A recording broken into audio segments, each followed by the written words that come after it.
দেখো গতকালকে এই পর্যন্ত পড়েছিলাম, আজকে এই থেকে পড়ি, ঠিক আছে? এটা হচ্ছে যে সততার পুরস্কার মোহাম্মদ শহীদুল্লাহ। আল্লাহর দূত তাহার মাথায় হাত বুলিয়া দিলেন, তাহার টাক সারিয়ে গেল, তাহার মাথায় চুল গজাইল। দূত পুনরায় বলিলেন, এখন তুমি কি চাও? কি চাও? সে বলিল, গাভী চাই। তিনি তাহাকে একটি গাভীর গাই দিয়ে বলিলেন, এই লও, ইহাতে তোমার ভাগ্য খুলিবে। তারপর স্বর্গীয় দূত অন্ধের কাছে গেলেন, গিয়ে বলিলেন, কি তুমি সবচেয়ে ভালোবাসো? সে বলিল, আল্লাহ আমার চোখ ভালো করিয়ে দিন, আমি যেন লোকের মুখ দেখিতে পাই, আমি যেন লোকের মুখ দেখিতে পাই। স্বর্গীয় দূত তাহার চোখে হাত বুলাইয়া দিলেন, তাহার চোখ ভালো হইয়া গেল, ঠিক আছে? তারপর তিনি তাহাকে বলিলেন, এখন তুমি কি চাও? সে বলিল, আমি ছাগল চাই, ঠিক আছে?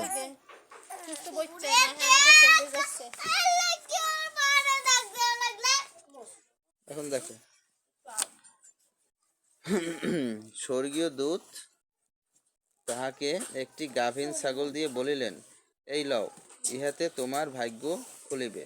তারপর উটের বাচ্চা হইল, গাভীর বাছুর হইল, ছাগলের ছানা হইল।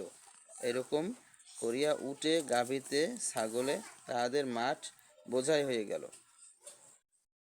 কিছুদিন পর আবার সেই ফেরেশতা পূর্বের মতো মানুষের রূপ ধরিয়া সেই যে আগের ধবলরোগী ছিল তাহার নিকট উপস্থিত হইলেন। শোনো, মূল আসল ঘটনাটা কিন্তু এখন শোনো। সেখানে গিয়া তিনি বলিলেন, আমি এক বিদেশী। কে কে বলছে? ওই ফেরেশতা মানুষ রূপে যাইয়া তার কাছে বলছে, আমি এক বিদেশী, বিদেশে আসিয়া আমার সব পুঁজি ফুরাইয়া গেছে। এখন আল্লাহর দয়া ছাড়া আমার আর দেশে ফিরিবার উপায় নাই, ঠিক আছে?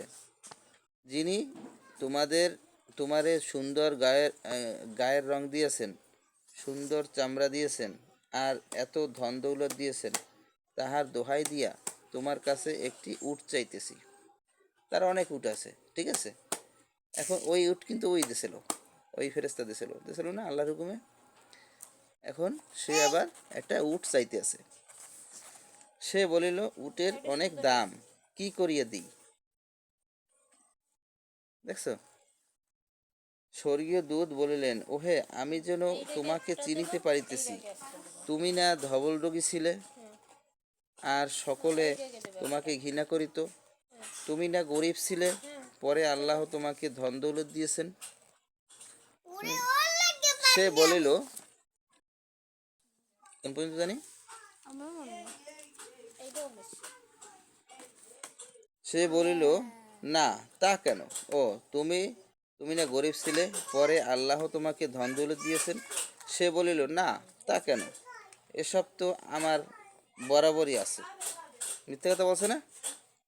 মিথ্যা কথা বললে ফেলাইছে অলরেডি। এখন কি সে আবার গরিব হয়ে যাবে? দেখো, স্বর্গীয় দূত বলিলেন, আচ্ছা, যদি তুমি মিথ্যা বলিয়া থাকো, তবে তুমি যেমন ছিলে আল্লাহ আবার তোমাকে তাহাই করিবেন।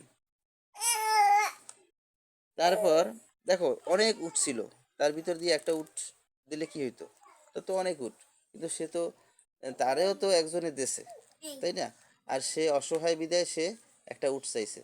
যদি সে উটটা একটা উট দিত, আর এটা কি আল্লাহর একটা পরীক্ষা? এটা কি আল্লাহর একটা পরীক্ষা? আল্লাহ পরীক্ষা নিতে পাঠাইছে। ওই উটে সে দিলেও নিত না, কিন্তু পরীক্ষা করে দেখছে যে আল্লাহ দেখছে যে উটটা দেয় কিনা, কিন্তু সে দেয় নাই। যদি দিত তাহলে সে আল্লাহ আরো বড় লোক বানাই দিত তারে, বুঝছো? এখন দেখো, সে দেয় নাই। স্বর্গীয় দূত বলিলেন, আচ্ছা, যদি তুমি মিথ্যা বলিয়া থাকো, তবে তুমি যেমন ছিলে আল্লাহ আবার তোমাকে তাহাই করিবে। এই জন্য অহংকার করতে হয় না। তারপর স্বর্গীয় দূত পূর্বে যে টাকাওয়ালা ছিল তাহার কাছে গেলেন। সেখানে গিয়ে আগের মতো একটি গাভী চাহিলেন। সেও ধবল রোগীর মতো তাহাকে কিছুই দিল না। যখন স্বর্গীয় দূত বলিলেন, আচ্ছা, যদি তুমি মিথ্যা কথা বলিয়া থাকো তবে যেমন ছিলে আল্লাহ তোমাকে আবার তেমনই করিবেন। তারপর স্বর্গীয় দূত পূর্বে যে অন্ধ ছিল তাহার কাছে গিয়ে বলিলেন, অন্ধ লোকটার কাছে বলছে, আমি এক বিদেশি, বিদেশে আমার সম্বল, হ্যাঁ, বিদেশে আমার সম্বল ফুরিয়া গিয়েছে। এখন আল্লাহর দয়া ছাড়া আমার দেশে পৌঁছাবার আর কোনো উপায় নেই। যিনি তোমার চক্ষু ভালো করিয়া দিয়েছেন, আমি তোমাকে সেই আল্লাহর দোহাই দিয়ে একটি ছাগল চাইতেছি, যেন আমি সেই ছাগল বেচার টাকা দিয়া দেশে ফিরিয়ে যাইতে পারি। তখন সে বলিল, হ্যাঁ ঠিক তো, আমি অন্ধ ছিলাম, পরে দেখছো এই লোকটা ভালো, অন্ধ ছিলাম, পরে আল্লাহ তাআলা আমাকে দেখিবার ক্ষমতা দিয়েছেন। আমি গরিব ছিলাম, তিনি আমাকে আমির করিয়াছেন।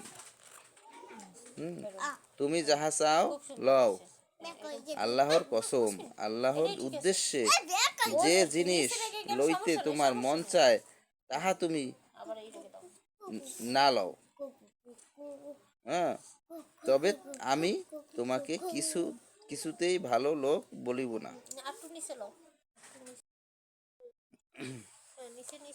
ফেরেশতা তখন বলিলেন, বাস, তোমার জিনিস তোমারই থাক, তোমার জিনিস তোমারই থাক, তোমাদের পরীক্ষা লওয়া হইল, আল্লাহ তোমার উপর খুশি হইয়াছেন।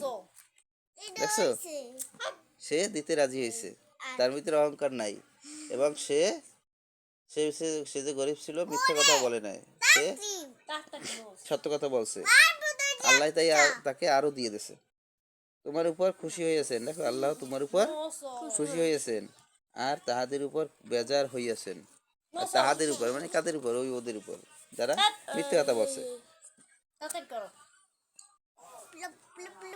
ঠিক আছে।